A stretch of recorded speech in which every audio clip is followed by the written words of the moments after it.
We have talked so much in the city about economic development.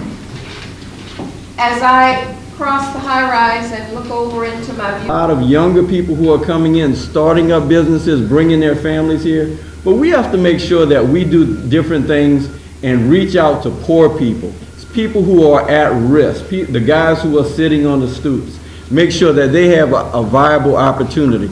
But we also have to work with vocational training to have a viable workforce.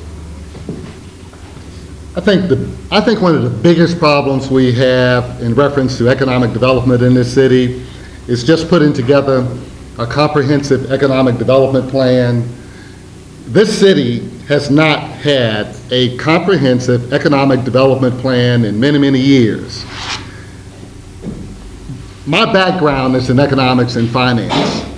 And if there's anything that I will be interested in doing, it is helping the administration to come up with a viable economic development plan that would allow for the businesses that are here need assistance in many, many ways, need to be nurtured to a greater extent than they are, and we need to bring more businesses into the community.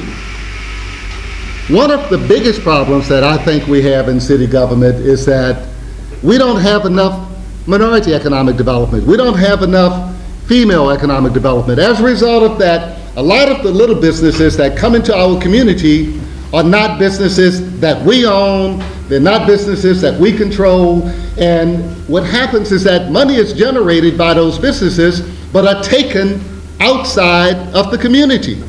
That needs to stop. And if we had a comprehensive economic development plan that was designed to attract and sustain small businesses and minority businesses in this community, our economy would be a lot better off than it is today. thank you very much. Our panelists on economic development.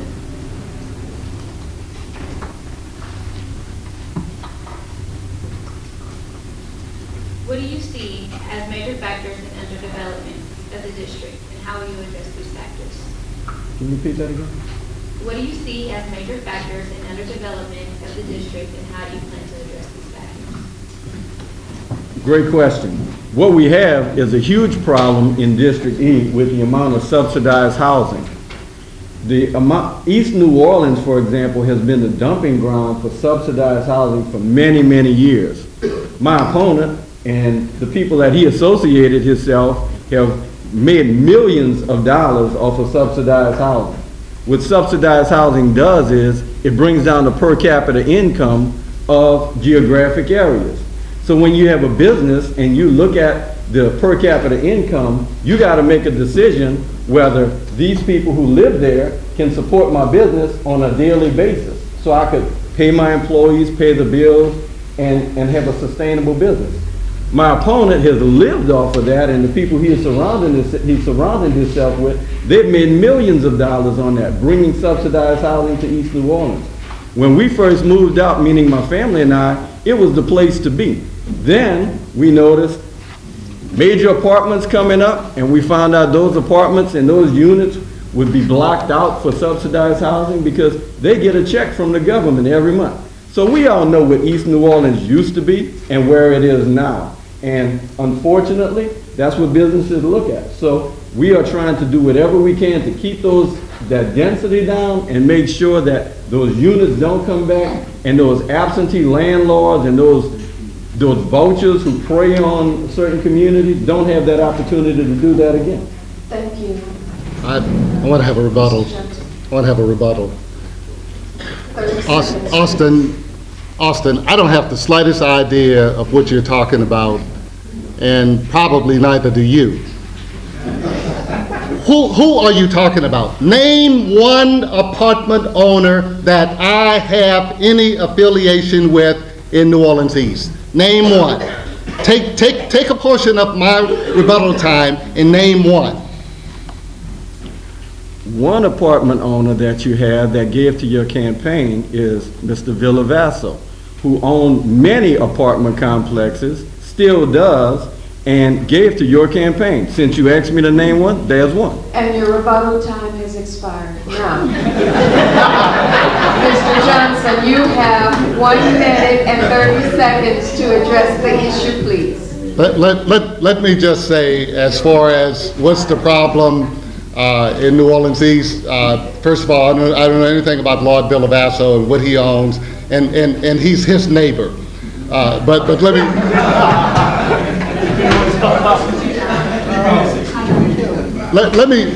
me just say this, ladies and gentlemen.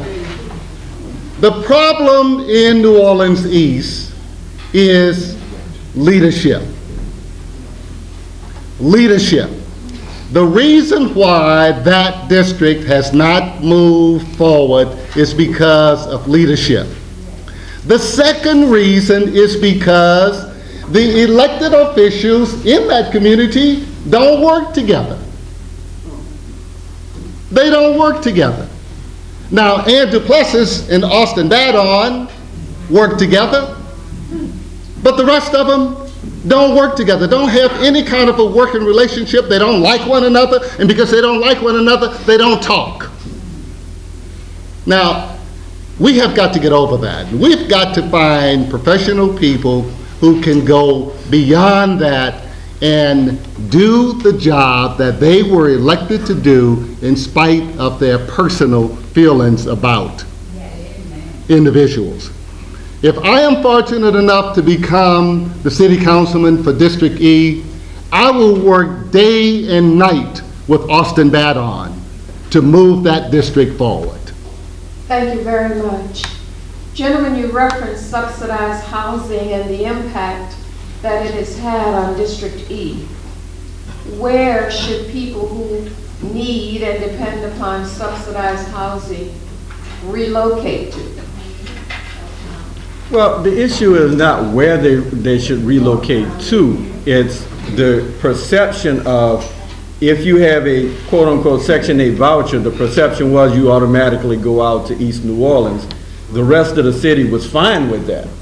And if you have one of those vouchers, you could go any place in any parish that would accept that voucher.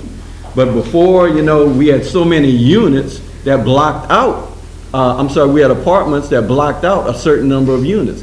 That's not right to just corral people into a certain area. It puts a drain on the services.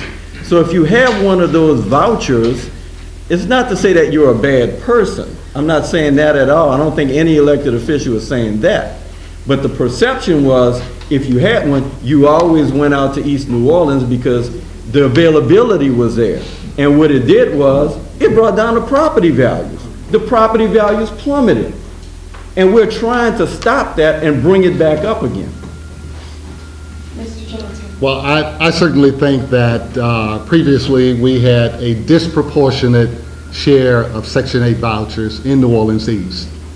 But it's a federal program, and quite frankly, Austin may not know this, but it is something that the state and the city really don't have any control. It's a federal program, and it is dictated by federal law.